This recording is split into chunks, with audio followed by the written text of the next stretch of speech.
again, Broncos country. Really excited to chop up some Broncos with you all this week. Bourbon, Broncos, and no BS.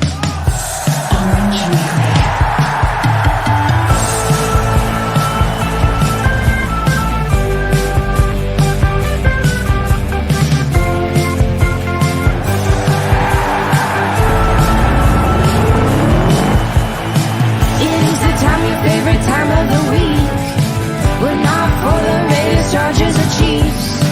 So grab your brews in your fantasy league.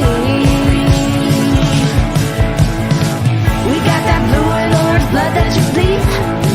The most loyal fans there ever could be. We are that mile high Broncos country.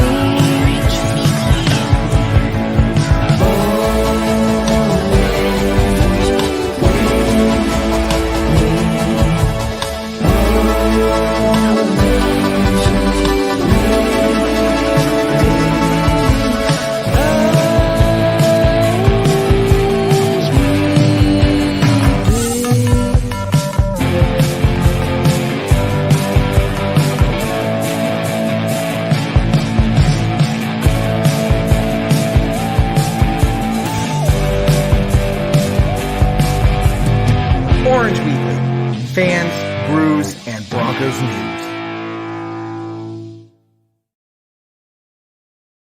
What's up, Broncos country, and welcome to the special Orange Alert episode of Bourbon, Broncos, No BS.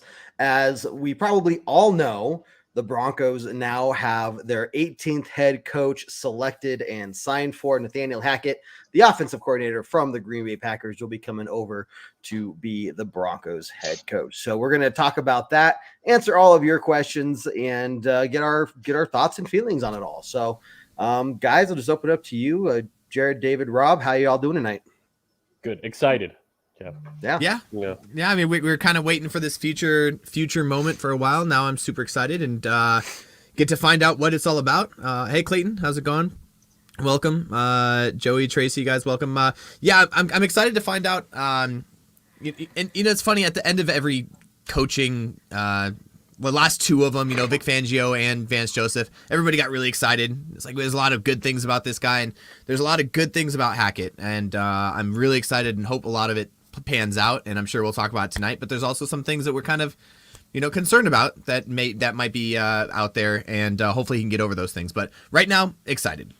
Absolutely. Yep. And first of all, do exactly what Clayton says, everybody. Smash that like button and share. Appreciate you, Clayton, for coming on. Welcome for the first show. Time. Yeah, excellent. Love it. I Awesome. think you picked a good one. Like Jared said, lots to be excited about. One main concern for me, and we talked a little bit about it in the when we were going into this coaching search, but yeah, I think this is going to be a really important culture change for the Broncos. Everything you hear about Hackett as a leader, as a motivator, he's going to be, I think, exactly what Denver needs to kind of turn around the locker room culture that has been building. Yeah, absolutely. I'm definitely excited. I know, they haven't even done the press conference yet, but I could feel a new energy coming to the fan base and coming to the stadium. And I'm definitely curious to see what kind of offense Nathaniel Hackett's going to, kind of come with, who the OC is going to be, DC. And, of course, as everybody has been blowing up Twitter, what's Aaron Rodgers going to do? What's Devontae Adams going to do? And are we going to have to give away the farm, the house, the garage, the den, everything to get that? So I'm excited. It's going to be an interesting next couple weeks for sure. Yeah, if anybody wants to save their sanity, don't fall into the because we got Hackett, we're getting Rodgers portal of emptiness because it's going to end terribly for you. Obviously it'd be nice if he can force his way out of Green Bay after he's already multiple times said that he's starting to get along with the front office. If he does force his way out, obviously we have a good look and he does like Nathaniel Hackett. But other than that, don't read too much into it. And I feel like you're going to see a lot of articles the next couple months until we do sign somebody or pick up somebody in the draft that's going to go every which way with it and try to get you to believe anything is possible. But it's what it is. And don't get me wrong, because I do think the plan is to go after Rodgers. I think that is George Payton's plan. Sure. But I will also say I think he's got a plan B and a plan C. And Nathaniel Hackett becoming the coach had nothing to do with whatever Aaron Rodgers' plans are this season. Mm-hmm. Right.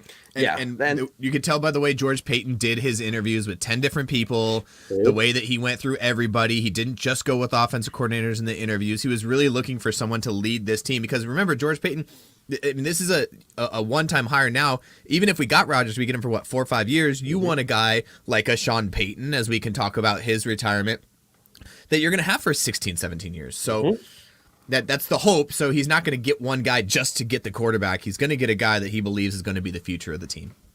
Yeah. Well, like we've been saying, in George Payton we trust. So he did a bang-up job with the draft, and I think this coaching hire, they did, like David was saying, they did their due diligence, they took their time, and I'm excited. I can't wait to see what happens. As long as Tom McMahon does not come back, I'll be happy. I think he's gone. I think that's over now. Thank you, Jesus.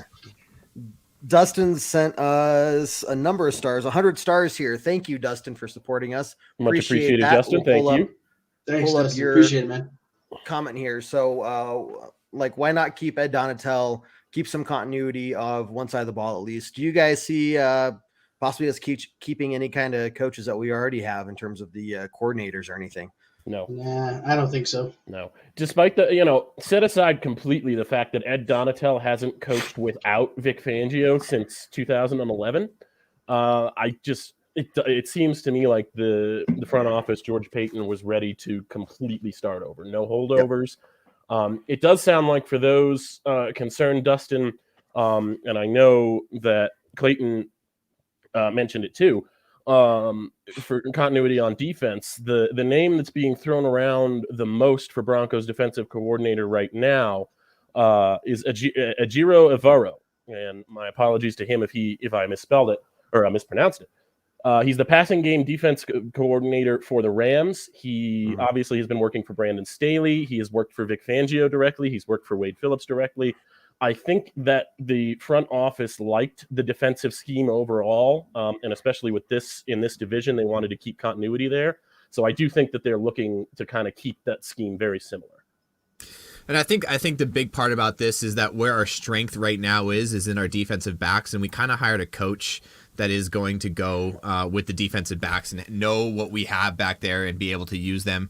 Kind of going back to what we had with, again, part of it was because of the pass rush, but, that man press, a lot of that, get in your face football but we need to get someone to get some pressure. So going back to one of these questions, I'm sure we're going to get to what we do with the 9th pick. I can kind of see an edge rusher, an inside guy. I can see that depending on what goes on with the quarterback situation.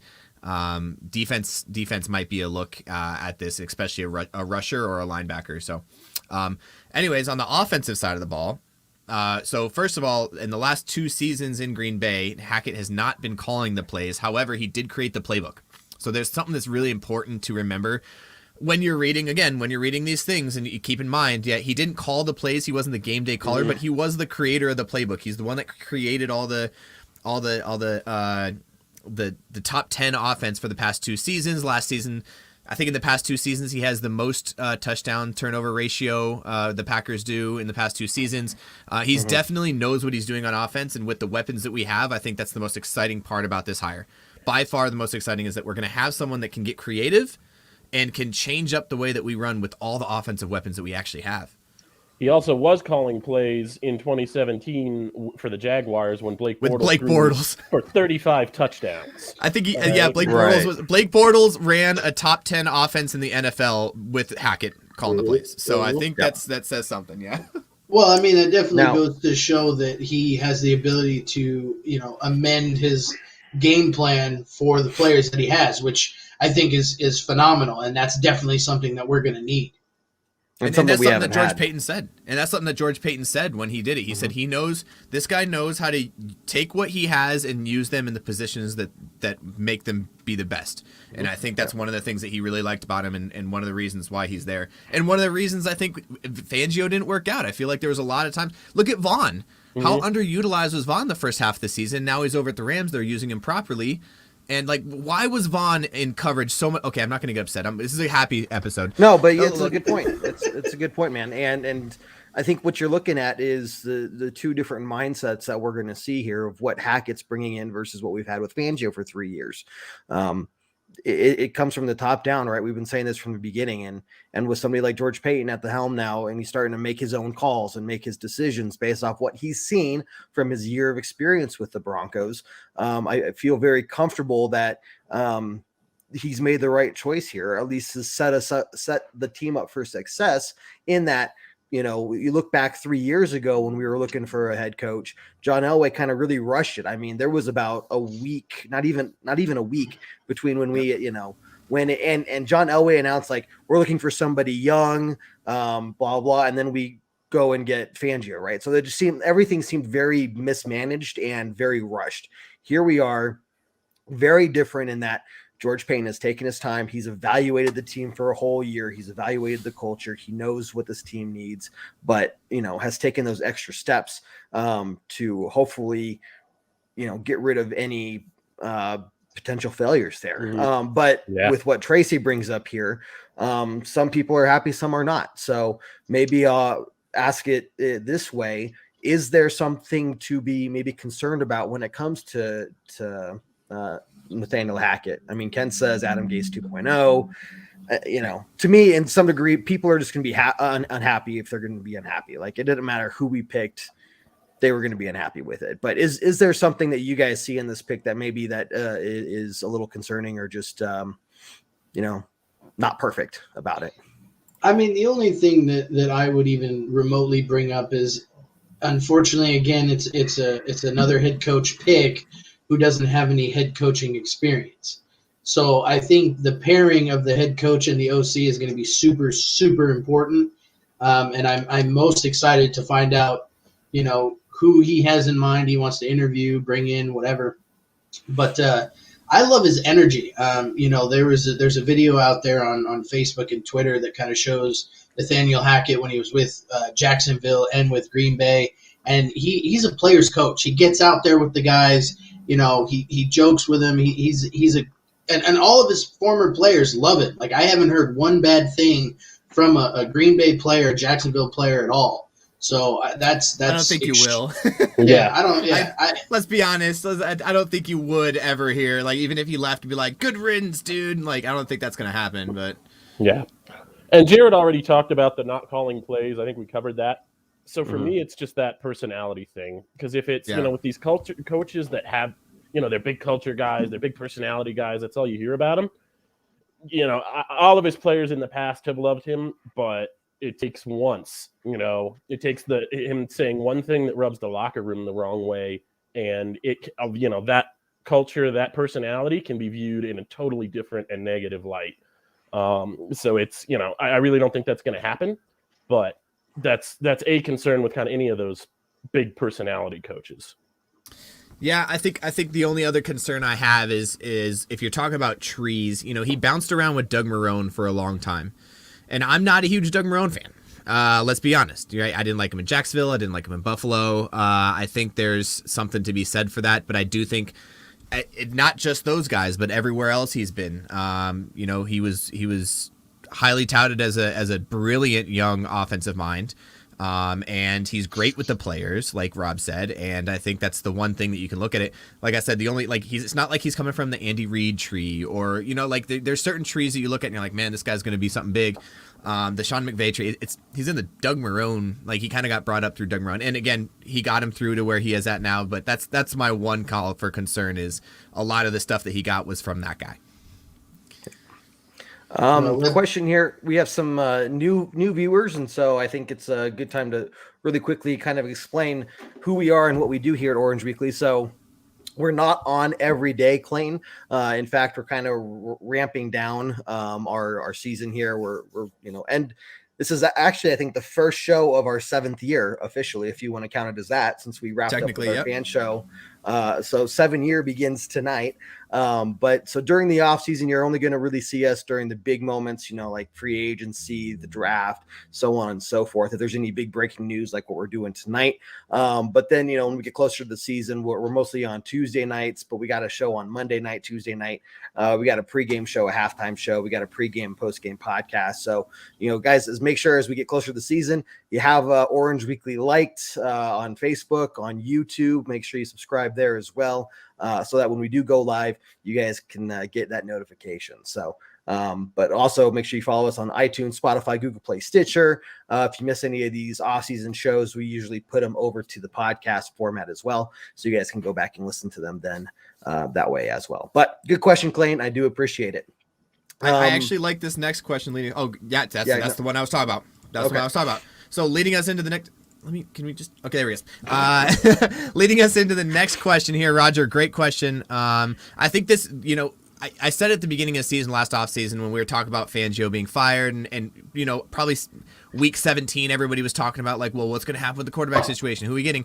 And really the biggest piece was getting the head coach was the first piece in this whole long line of what's going to happen. So again, we can listen to all the things about, he's going to bring over Rodgers or what he's going to do. But I think this is kind of an interesting piece is I don't know what he thinks he might see in Locke, because we all know that the last coaching staff didn't really like what they saw and they didn't really work with him. That's what everyone's saying. I don't know if Locke's going to be the guy, but I think we got to let Hackett come in for a little while in an offseason spring training and make the decision that he has. I think they already have an idea that it's going to be someone that's not in the building to be the future, whether it's somebody that we pick up, we talk about Rodgers or Wilson or somebody in a draft.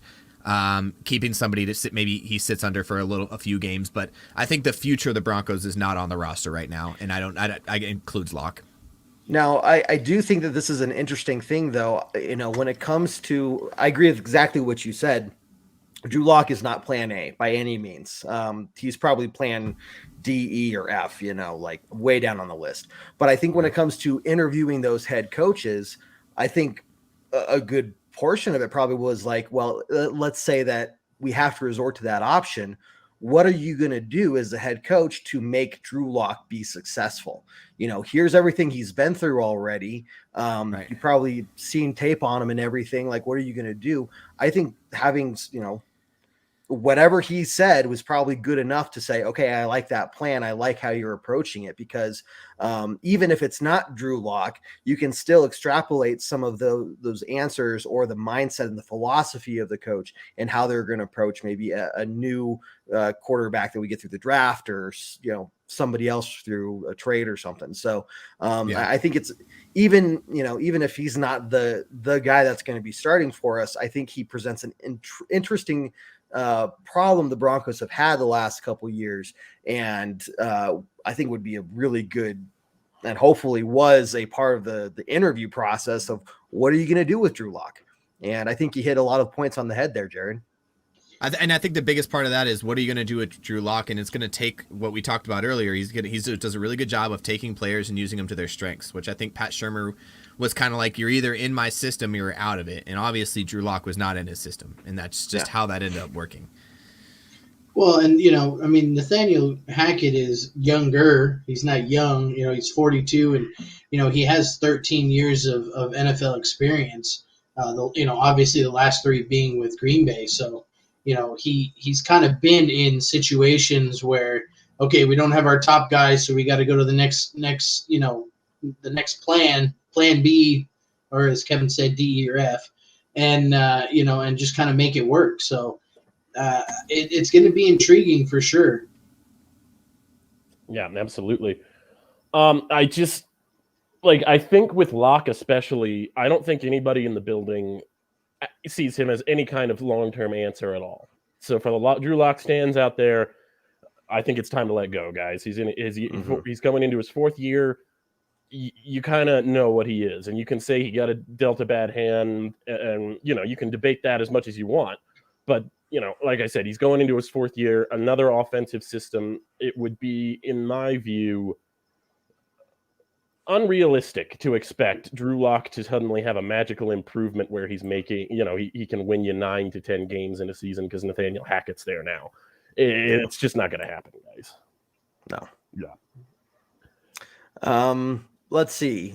Look, let's go down this rabbit hole for just a second because there's a lot of questions about it. Mhm. And then that way, when people ask about it later on in the show, we can say, go back and listen to earlier on. But which quarterback do we see coming here to Denver, or do you have a preference? What are you guys' thoughts? I mean, I have no idea which one it would be. I don't really have a preference. I would say that if you're looking at Wilson or Rodgers as your plans A and B, you've got to go to the mid-tier quarterbacks too, like Jimmy G, Kirk Cousins is a possibility. Draft and develop would be my preferred answer, but this might not be the quarterback class for that. So, I mean, depending on what they see in on the film, right? And we talked about George Payton being one of the best at finding guys in the rough and finding second round like Javonte Williams, and turning them into and finding that film and figuring out what they're good at and whether they fit the system with Nathaniel Hackett. So again, I would also like that, and I don't know which one of those guys is because I really where I'm sitting, and I don't think there's very many people unless someone in the past 2 weeks has done nothing but watch Nathaniel Hackett film. We really don't know what that is, and again, because he's changed from each place he's gone to fit the strengths of that team, I don't even know what his plan is to bring to the Broncos. He might go with the run first option, which I think is probably what we are built for, that run first concept. And if that's the case, then we could get one of those mid-tier quarterbacks, or we can get a rookie quarterback that just doesn't make mistakes in the first season and learns a little bit and get that run game going. So I always thought that getting a head coach would give us more clarification on what the quarterback situation is going to be, and it has not. It hasn't at all, and that's the unfortunate thing. Well, that's a good point, though. Yeah, it's tough. I mean, to your point, though, I would say that it does answer that. I mean, just like you said, he adjusts based off the strength of the team, and we know what the strength of the team is right now.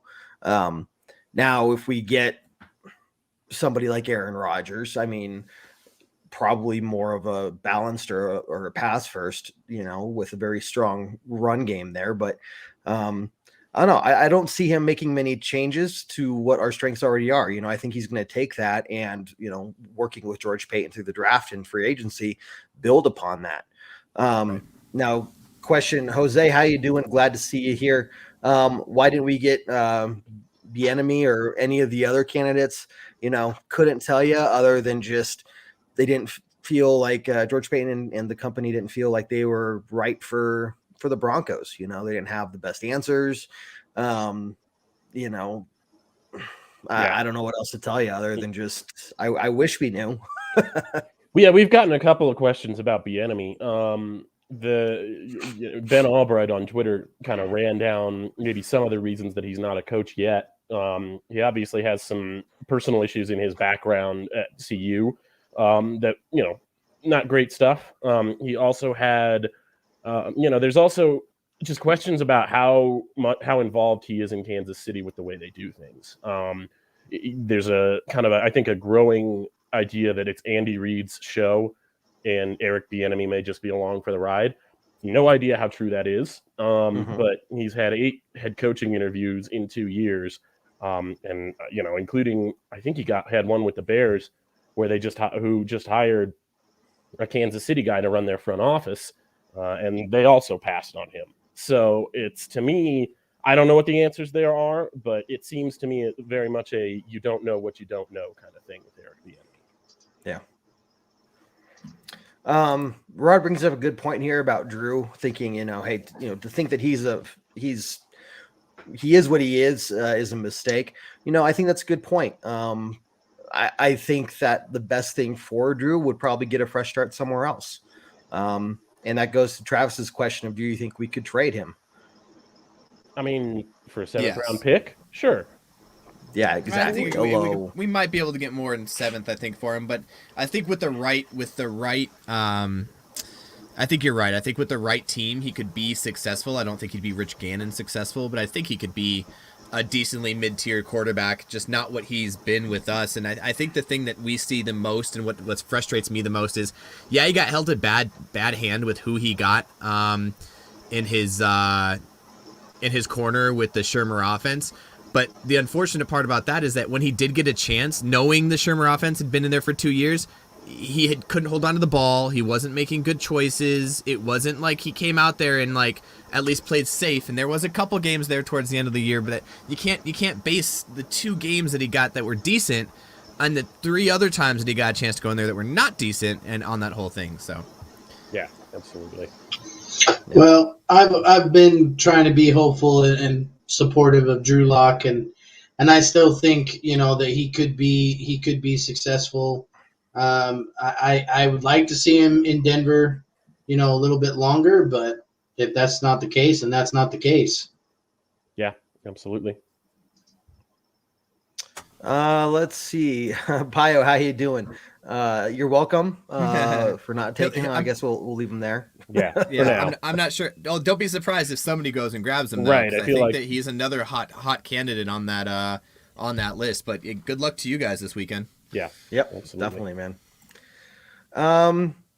Thoughts on Melvin Gordon? Re-sign him, let him go. What do you guys think? Re-sign him for the right price. I think we've talked about this enough. We can. I think we're all agreed as a podcast on this. If you can get him for $4 or $5 million a season, great. Because you don't want you don't need Javonte Williams with his physical style being the only guy running the ball for you. No. Yeah, I second that. If we can get him for the right price, it's hard for me to be like, yes, we need to keep Melvin Gordon when he fumbles at the worst possible times. Almost every time, that's the one thing that just trips me out with him is he's talented, but he can't hold on to the damn ball. There it is. I'm still gonna say that last fumble wasn't him, but yeah, I'm 100% on that last fumble was not his fault. And nobody can tell me differently. However, he has fumbled in certain situations where it's been kind of like, come on, man, like I get it, but like more than once, like come on. Yeah, I don't know. I think I like Melvin Gordon. I think that 1-2 punch back there is important to what the Broncos have and how we run our offense, and the fact that we have 2 guys back there that could literally do all of it is really nice for us. However, if he goes, I probably also won't be super heartbroken. I'd wish him the best of luck in his next location, and hopefully, our running back situation with oh man, what's his name that we got off? He was injured for a lot this year. Mike Boone for Minnesota. Boone. So if we get Boone in there and it's a duo back there with those 2, I wouldn't be super mad, honestly. See, now I kind of want to tell you differently, just because you're like, and you can't tell me differently. I kind of want to just be like, no, that was Gordon's fault, even though I can't. Let's pull the film. Let's pull the film. You're right. Interesting question. Who would we want as our own personal life coach? God, I don't know. That's it's a weird question that I don't. It's really a weird know how question, to answer. Pio. I don't know. I don't have a good answer. No. Maybe Justin Simmons. I don't. Just oh, there you go. Yeah. Thoughts on Dalton Riser? And this kind of ties into Joey's next comment here. Hackett's offense requires a different skill set from the O-line. I think that's why maybe one of the reasons that he is targeting Packers O-line coach Adam Stenavich as a potential offensive coordinator. So real good familiarity with the system Hackett's going to want to run. A guy who's got experience with multiple offensive linemen. They had 6 offensive line combinations last year in Green Bay and 4 different ones this year. They lost guys all over the place, but he really kept them going. So it's like, to me, that would be, I think, the ideal scenario. Mike Munchak isn't coming back. So that to me would be, if you're going to reshuffle all these things, that doesn't really answer the question about Dalton Riser. He's going to have to earn it. He didn't have a great year last year. You've got Quinn Miners waiting in the wings. Graham Glasgow restructured his contract. It's, there may be an odd man out on the O-line this year. Munchak's not coming back? Probably not. You said that very confidently, like you had some sort of insider information about Munchak not being here next year. Because they fired the entire coaching staff 3 weeks ago, Jared. First of all, they didn't fire. They fired one person from the coaching staff. The rest of them are still on the coaching staff. There is nobody fired on the coaching staff, and you could pull up all the Twitter from Jason77246 that said that everybody got fired. But nobody got fired except for the head coach. And that was very clear and very decisive when they talked to George Payton. He said the only person that we have let go is Vic Fangio. Now, the rest of them are going to be chosen with the new head coach. And Payton said this, new head coach is going to come in and choose who he wants to think. I think letting Munchak go would be a terrible choice. And I do think if he brings in his offensive line coordinator to be his OC or his offensive quality control, then that works out perfectly. I don't see Munchak leaving. I do. So and we the whole team getting... For the record, you know who else is still on the because how long has it taken us to mention this name on the show? Go ahead, David, say it. Tom McMahon, yes, Jared. Tom McMahon is still on the staff roster as a special teams coordinator. Now, again, coordinators, both offensive, defensive, and special teams, I imagine being gone, but the individual, Aziz, all those guys, I think they're going to stick around. We'll see. So Jared just confirmed here, everybody, you heard it, that the Broncos have fired everybody. All the coaches are gone. Jared, thanks for clarifying that. I appreciate it. Jared, you turned me from a happy Rob to a sad Rob. Are you proud of yourself right now? Are you proud of yourself? I told you. Horse shit. Specifically said no salmon. McMahon. It's the Catalina wine mixer. It's a fucking Catalina wine mixer. Oh, no, geez. McMahon needs to go. And if he comes back, I'm writing George Payton, a very strongly worded letter. Let's stop. He gone. McMahon is not coming back. That's it. He's not. Yeah. Okay. Here's one thing we haven't talked about yet that I think is the next big piece we're going to be waiting for this offseason. Thoughts on the next ownership? Do you guys have any thoughts on, what else this could provide for the team other than what we've already talked about in the past? I honestly think the ownership aspect has been really overrated as far as important to like coaching candidates, etc. The guy that the head coach is going to interact with the most in all scenarios is going to be the GM anyway. And that's in place for Denver right now. So as far as what effect that had on the coaching search or anything, probably very little. No idea what's coming next. Joe Ellis will come out and announce the Broncos are for sale in the next week or so, and we will go from there. I just want to see Jeff Bezos buy the team, so maybe more Broncos merchandise makes it into Amazon. I think we don't know enough about the ownership situation to really care. I don't know. I guess kind of what David said. I don't think it has that much of an impact on what we see on the field anymore.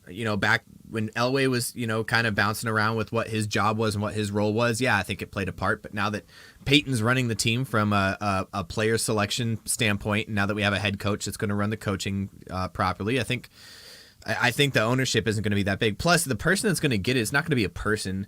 It's going to be a group. They're going to appoint a president, just like Joe Ellis was of the trust. They're going to appoint a president. That person's going to sit in on the meetings, and we're never going to hear anything about it until something happens again. Other than the fact that if one of those groups includes Elway or Manning, we're going to hear nothing but about how Manning bought the Broncos when he probably has like a 5 to 6% share in that group. But that's going to be the headline for you guys. So yeah.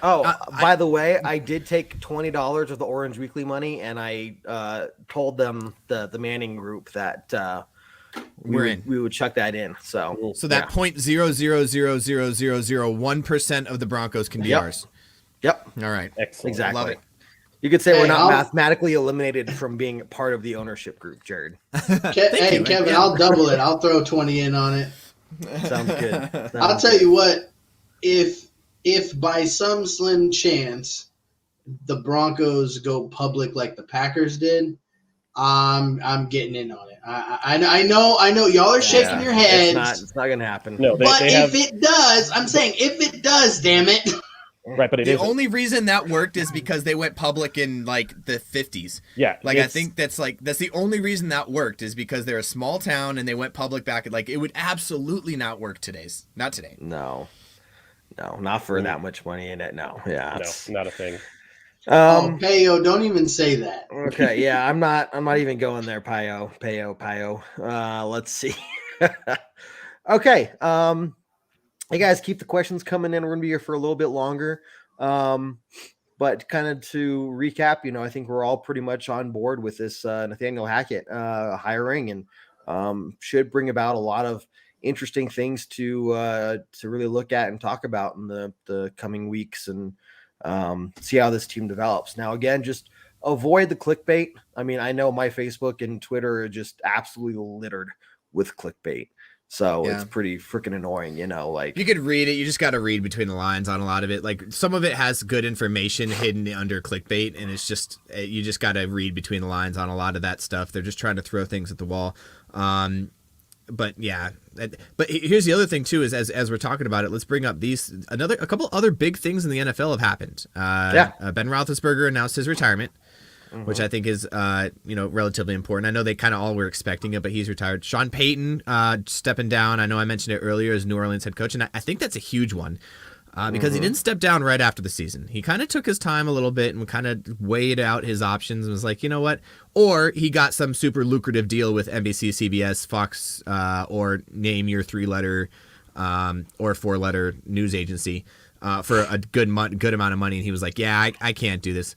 Looked around and saw that they were like 3 million or 10 million over the cap, and was like, yeah, I can't do nothing with this team. So, but that's a big piece. What do you guys think about those? I'm honestly shocked by Sean Payton stepping away. I think what were they, 70+ million over the cap? I think that had a lot to do with it. But I think he's been in the league long enough, and he just, he feels it's time to take a step away. And I could see him being an announcer. Drew Brees did the same situation, retired. Now he's an announcer and does a lot of the games and stuff. But that was the biggest shock to me, because I figured he'd be there till he retired. My favorite thing to be tracking this week is the Jaguars. And that's because they are just having a total meltdown over there. Trent Baalke being the GM is kind of like keeping them from getting really good candidates, it seems like. Forcing them to hire interview literally Vic Fangio for their head coaching job. There was a report earlier today that they were trying to fire Baalke, hire somebody else who would then bring on Byron Leftwich as their head coach. But man alive, it's real messy down there, and it's kind of fun to watch. Yes. Also, the mess that's happening over in Las Vegas, the fact that their leading head coaching candidate is Josh McDaniels, just makes me smile. And I think, however, I thought about this for a while after you told us that, David. Josh McDaniels has a really good way of screwing the Broncos over. So maybe this isn't the best choice for us. He does a really good job of just sticking it to the Broncos. So it'd be interesting to see what happens if he does go over there. But yeah, I don't know if that's gonna happen. Fair enough. Interesting stuff for sure. Yeah. Pio, I don't know. Can Hackett hack it? I don't know. We'll. I feel like definitely that joke has been made several times by now. Like, it's definitely not a new joke anymore. My favorite joke so far on Twitter was somebody going on there and saying, "Fire Hackett, I said it first." I said it. It was like fire Hackett and a couple spaces like said it first. I thought that was the best. Yeah. First. Oh, geez. Let's see. But no, there's a lot of interesting things going on around the league. So I think it's going to be really interesting to see what happens with the Steelers and their quarterback situation, because they're a very well put together team as well, kind of like the Broncos. They have a lot of talent, especially on offense, that you get a quarterback in there. They could be, instant, deep playoff contenders as well, just like we would be if we were to get some big name guy. So, no, that's going to be interesting to see how they do, and I think that's going to come down to the draft as well. I would not be surprised if we're talking about, an hour before the draft, what are the Broncos going to do? Are they going to trade up to try and get one of these QBs or not? Or they stick at 9 or trade back, all that stuff, So I don't know. It's going to be interesting, guys. Very much so. I can see them trading back out of 9, honestly. See, that's the thing. I think they would probably like to, but also it's a bad draft for top 10 talents.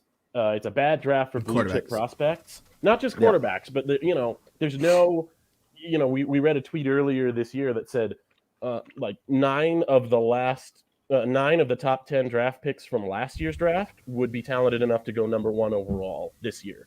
So it's just not that top heavy of a talented draft. So it feels like there's going to be a lot of teams trying to move back.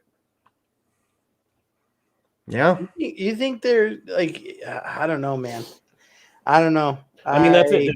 There's no quarterbacks worth trading up for. There's 1 or 2 pass rushers worth trading up for, but those are the guys who are going to go first. There's no Pat Surtain level DBs this year. There's a couple of good offensive tackles, but there's just not enough superstar talent worth trading up for in this draft. What about inside linebackers, Jared? If you trade up in the first round for an inside linebacker, you deserve anything that happens. I just wanted to see Jared even at number go 9. Off. We've had our fair share of amazing drafts with amazing inside linebackers, and that we've passed up on. This is not one. If we pick up somebody in this draft, I might second guess some things, but I don't want to second guess Peyton because I think he's making some good calls and he's drafting pretty well so far. So can't doubt him there. And at what he decides to do at 9. I don't know, kind of one of those, back to what you said, Rob, and Peyton we trust. Like if he drafts someone at 9, then we're going to look into it, and hopefully he's an instant starter and an instant playmaker like Pat Surtain and Javonte Williams were. I honestly hope that we can re-sign, Josie Jewell and Alexander Johnson. I think they were 2 of the better linebackers that we had on defense. I mean, that's going to be a whole nother episode probably, is, going through the free agents and who's up Kenny for. Young too. Can't forget about Kenny Young. Yeah. Absolutely. We got to bring him back for sure. But I just hope that we keep the core of this team together and see what Nathaniel Hackett and whoever our OC is going to be and see what happens. But we got a lot of talent on this team. And I think Nathaniel Hackett saw that and saw, the ideas just kind of started forming in his head on what he could do. So, like I said, I just hope that we keep the continuity of this team together.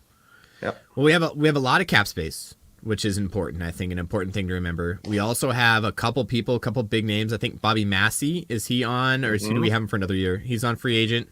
I thought he was free agent. Do we know off the top of it? He might be a free agent. It's a big one, right? He is a free agent. I think he only had a 1-year deal last year. So depending on what happens with Bobby Massey, we might be looking at needing an offensive tackle, which again, this draft has a few. So if we grab a tackle at 9, I wouldn't be mad. We're going to get rid of a couple corners that we only got for a 1-year deal. Kenny Young was only here on a 1-year deal. Both Alexander Johnson and Josie Jewell are free agents. I think we get at least one of them, if not both of them. And I think the reason we didn't get an inside linebacker for last year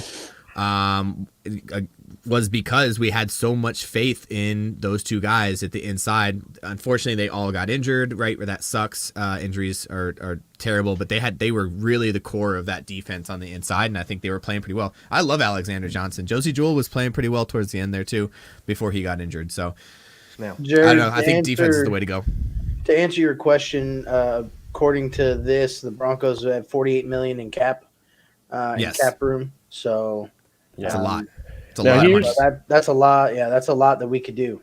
Here's my proviso about Johnson specifically, is that he's 31 already. So signing him is fine, but he's the kind of guy who you would expect to get not dynamic money, not high tier starter for the next 5 years is what we expect from you kind of money. Yeah. Without looking it up, because I have it pulled up here, how many players do you think are on the free agent list for Denver? There's a few. No. I mean, Kareem, 13. We've been 27. Yeah. Sure, but that's how many of those guys are starters? Right. I'm saying as a whole though, 27. Right. Sure. Yeah, I'm thinking offense. The biggest one is Massey, and then on defense. Well, Massey. Massey and Kareem Jackson, but Massey and Gordon, right? Gordon. On offense, and then on defense, a lot of our defense. It's mostly our defense. We signed the corners to 1-year deals. Callahan, Jackson are both up for free agent. Fuller too, but I don't think he's coming back. Fuller's probably not coming back. Darby was signed longer term, so we still got him. Yeah, but we got Kenny Young was signed on a 1-year deal. We'd already talked about the 2, Josie Jewell, and then I think that's It's Kaiser. Bradley Chubb still got another year. Yeah, Kaiser. Malik Reed. Yeah, that's it. Malik Reed, I mean, he had a decent year last year, and this injury. year he really did not play as Yeah. well. So yeah, pass rush is a big need for this Denver defense, no matter what. But that's, at least as far as free agents go, I don't think you're seeing a ton of brain drain there. No. Kareem Jackson would just be mine because he's such a tone setter for the defense, attitude-wise. Oh yeah. Well, and we almost lost him last year, and I think did. it was amazing that we got him back and super happy. But the thing with Kareem Jackson is now we have, I can't think of his name, the rookie who also played, Caden Stearns, who also played very well in that specific role. So that might be one of those, like, we have the young guy sitting behind him, just depends on what happens. And Kareem Jackson came back, and he took less than he wanted, and he came back after testing the free market. So we'll see what happens. And a ton of it depends on where they go for on these coordinator spots and what those coordinators prize in their players. Absolutely. Yeah. And Kareem Jackson's right now is just, he's going to be turning 34 this year. And it looks like $5 million a year is what, at least what this website's saying. Well, that's what he got paid last year. That's what he got last year. Yeah. He was I think he was scheduled to make 10 like or 12. He was scheduled to make 10 or 12 million. Maybe like 9 to 12 million last year. So they cut him instead. He tested the market and didn't get any offers over 5. So he came back. Yeah. But I think the cool part about that whole story though is that, like, he came to the Broncos and said, the Broncos came to him and said, can we give you a pay cut? He was like, no, I want to keep my money. He was like, are you okay with testing the free market? And then if you can't get it, come back to us. He was like, yeah, I'll test the free market so I can get my money. Cool, go do it. And he came back, was like, hey, apparently they're not giving me the money. I'll take that pay cut. And he stayed with us, which I think is super admirable. Mm-hmm. Yep. Yeah, very smart. So the top highest paid as far as our free agents go was Kyler Fuller and Melvin Gordon. Yeah, that tracks. 9.5 and $8 million. So that tracks. And you want more playing time for Baron Browning at inside linebacker anyway. But injury history is not on his side. You definitely need some guys who will be able to come in for him and spell him effectively. Yeah. How you doing? We already talked about the Rodgers thing earlier, so if you want to go back to the show go back and rewatch it, we talk about that and break that all down as well. So not to repeat ourselves. I know it's a really hot topic right now, so we did talk about it though for you. Let's see. Joey's saying we need a better tight end other than Fant, but Brent says Fant is dynamic. So I do like what we have in Fant and Okwuegbunam. I don't think there's an immediate need to go out and try to find somebody better in free agency or anything like that. I mean, we've seen what Fant can do. I think he just had a low year. It wasn't a great year in the passing game to begin with. I mean, but even then, in a way, wasn't Fant our number one receiver in the year or something like that? For most of the games, yeah. So and I don't know. I think he's fine. Yeah, I don't know if he was utilized improperly. I think there was some of that. But he had a bad year last year. I know he had some personal, not like it was. He didn't have any criminal issues or anything last year, but he did have in his personal life some things that were very, very difficult to deal with. I think he lost his mom at some point during the season. And who knows how that can affect a guy and how he's playing, immensely. Right. We never think about these players, the mental health of these players. And then you get an Antonio Brown situation where, everybody's laughing at it in the moment. Everybody thinks it's kind of funny, but the guy clearly needs help, needs a little help. I'm sure there are more players in the NFL who aren't going to go pull an Antonio Brown, but not getting the help and support they need that way. So who knows what kind of effect that can have on a game. It's a very, interesting topic. Something we just don't think about, you always think about the guy with the pads on and the helmet on, and you forget about the person behind the helmet, and these guys everything. Go ahead. I'm sorry. No, yeah, no, just everything they have to deal with and the pressure they have on them. I mean, yeah, you can sit here and say, oh, yeah, it's an easy life. They're just making a ton of money playing a game. And that's not quite the reality of it. I mean, they have a lot of pressure on them. There's still, and when you do something bad in a game, there's literally people who will show up on your social media and tell you they want to do bad things to you or your family because of it. It's like, how does that, what kind of, that? They also need some help. Yeah, definitely need some help. But So the big thing I want to say about Noah Fant is, David, you said it at the beginning, and that's where you should have stopped. Saying that Noah Fant was underutilized in this season is the understatement of the season. The entire absolutely offense was underutilized. Noah Fant was underutilized. This season. I think towards the end of the season we ended up finally using our running backs to their strengths. But the fact that we kept Noah Fant in blocking situations, the fact that we weren't getting him on releases and being the number one read, the fact that we just weren't doing certain things with him just really surprised me.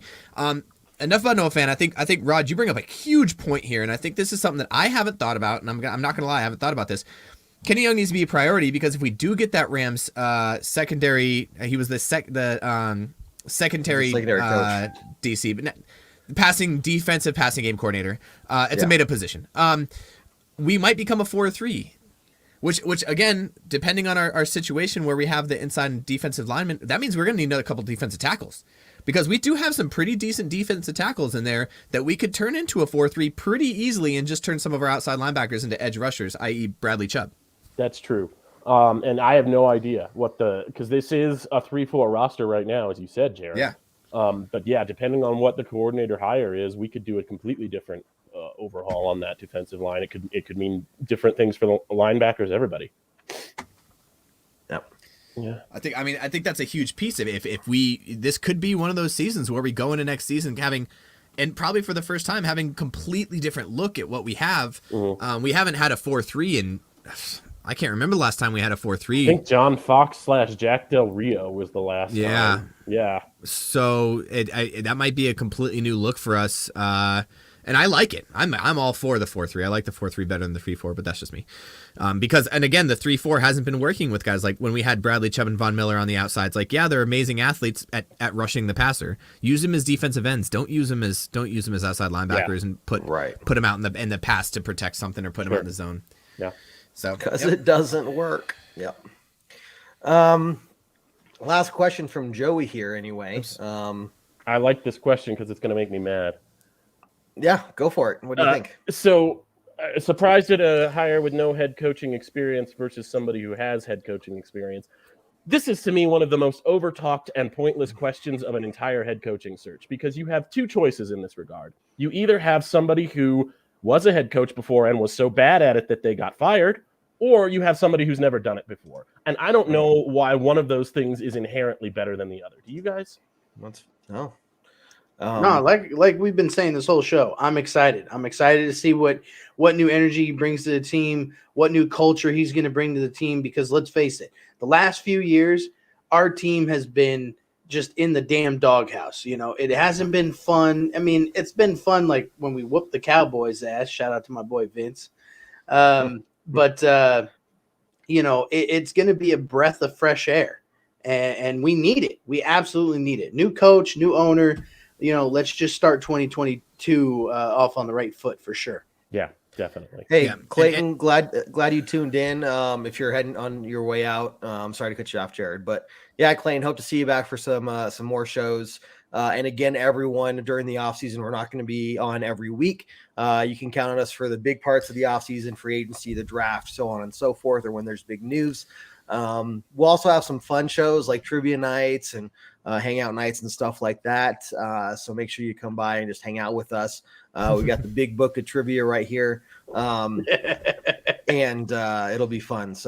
But when we get closer to the season, this will be our 7th year, and we're going to be bringing it strong this year because there's a lot of good things to talk about. Clayton, absolutely.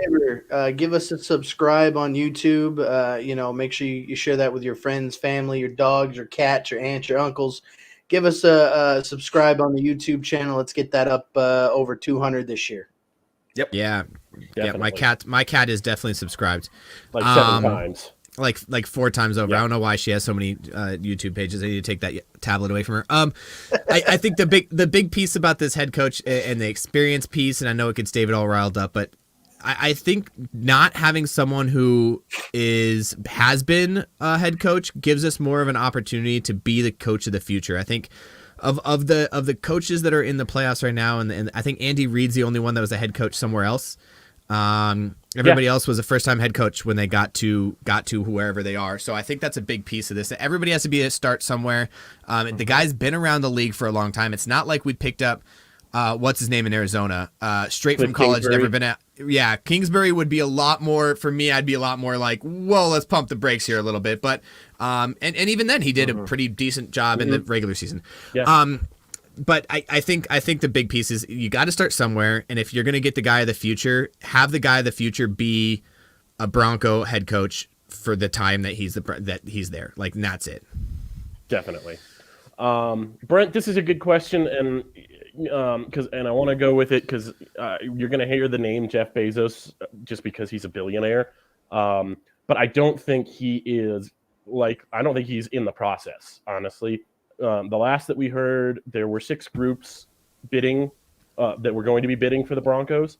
Bezos might be part of one of those, but it also seems like he's a big enough name, and the NFL is such a big entity that if he was interested in buying the Broncos, there would be some smoke somewhere. And I have not heard his name connected to the Broncos by anyone other than anybody just speculating. Other than people like, oh, he's a billionaire, so he could buy the Broncos. Like, Right. Okay. Yeah, well, he can afford it, but just because he can doesn't afford mean it, he will. So can Bill Gates or Warren Buffett, but their names haven't been they're connected not. either. Like, it's Well, David, I can confirm that according to our good friends at Google, Jeff Bezos is not interested in buying the Broncos. there we go. Right. There you go. Yeah. There you Yeah, go. Jared72560293 on Twitter tweeted that earlier, so it's definitely true. Yeah. Good stuff. Yeah, I love that account. Yeah. Yeah. We got to change your handle, Jared. Oh, is it too obvious? It's like the name and the numbers after. It's like, oh, this is a three burner subs account. joined since January of 2022. 0 tweets. Jared changes his Twitter handle to Coach Coitus. Yeah. Yeah. There you go. There you go. Hey, Rod. Yeah. So for those, again, who haven't been here before at Orange Weekly, this is what we do is we interact with you all. I mean, that's the main point of Orange Weekly is reading your messages and taking your questions and your comments. You're not going to find that pretty much anywhere else. So make sure you guys come back here. This is the home of interacting with the fans. That's what we do. So glad you're here, Rod. Yeah, Andrew, if we move the team to the moon, as long as they provide transportation to the games, that's fine. Yes. But I don't know. That'd Those be a tickets are hell of gonna a be, journey. yeah. Yeah. Bring your own moon that- boots. If that happens, I'm getting a personalized suit. On the other hand, the tailgates gonna be out of this world. Wow. Oh, but That was good. David with the win. That's it. I- I should quit right now. I should just leave. That was my mic drop. Jeez, that was good. I applaud that. Good Thank dad you. joke. Thank you. I'm Thank proud you. of you. I'm not even a dad. So, Jared, you're just upset because you didn't think of it first. This is true. Very much so. Yeah. Yes, absolutely. That's what I Yeah. thought. Yeah. Okay, guys. Time for some closing thoughts going around the room. Jared, let's start with you, good sir. Everything's been said, but to kind of recap, I'm happy with the Hackett hire. I've always been happy with the coaching hire, so I can't be the one that judges this, but I think the Hackett hire is a good call for what the Broncos need right now in this current time, and that's an offensive guy who's going to bring energy to the podium for both the media and for the players, and I think that's what's needed right now in Broncos country to get that excitement back. We have lost the excitement. I think we're the second to last team who's been to the playoffs most recently. That's a shitty way to put it, but we haven't been to the playoffs since 2015, and it's shitty. And I think somebody that's going to bring us back is someone that's going to get this team energized and get ready. So, yeah, I think that's the biggest piece here. Be excited, Broncos country. We have a lot of changes coming, and I think this is the first year that we're going to have not just the coach just because we changed coaches, but like defensive schemes, offensive schemes, probably a quarterback, a couple of people here and there.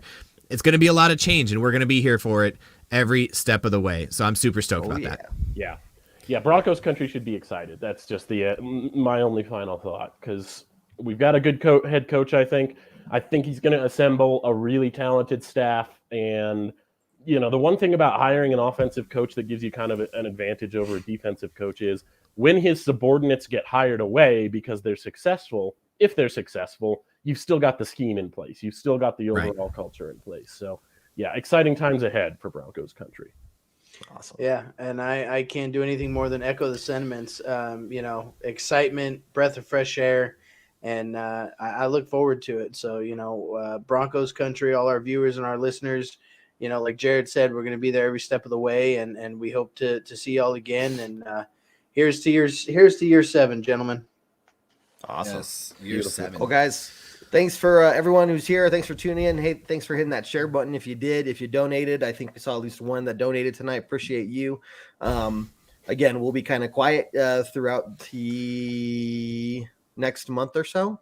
I don't know what you guys are laughing at, but last comment. Yeah, Andrew's comment. I have the videos. I'm going to pull them up because they're funny. Okay. Approximately 239,000 miles high, which is approximately higher than David. That is. Very Especially nice. tonight, guys. I'm sick, so I had to lay off for the show tonight. So I'm about as sober as I can Very get. nice. Yeah. Jeez. Yeah. Anyway, like I said, we will be back. It'll be a little bit. This is our off season as well. Give us a chance to have some downtime. But as we get closer to the season, you'll see us ramp up. Just make sure, again, you have those notifications turned on. You're following us. But we appreciate your support, and we're ready for year 7. So Absolutely. All right, guys, guys. thanks for joining me tonight. Yeah, thank you. Absolutely. And as always, Ended on a very strong. Go Broncos. Take care, everyone. Do what I like, yeah, I do what I like, yeah, I do what I like. Sipping goose, sip is right, and I go with the flow, yeah, I go with the flow, yeah, I go with the flow, cause I know I'm the show. In the zone, here I go, in the zone, here I go, in the zone, here I go, yeah, they know I'm a pro.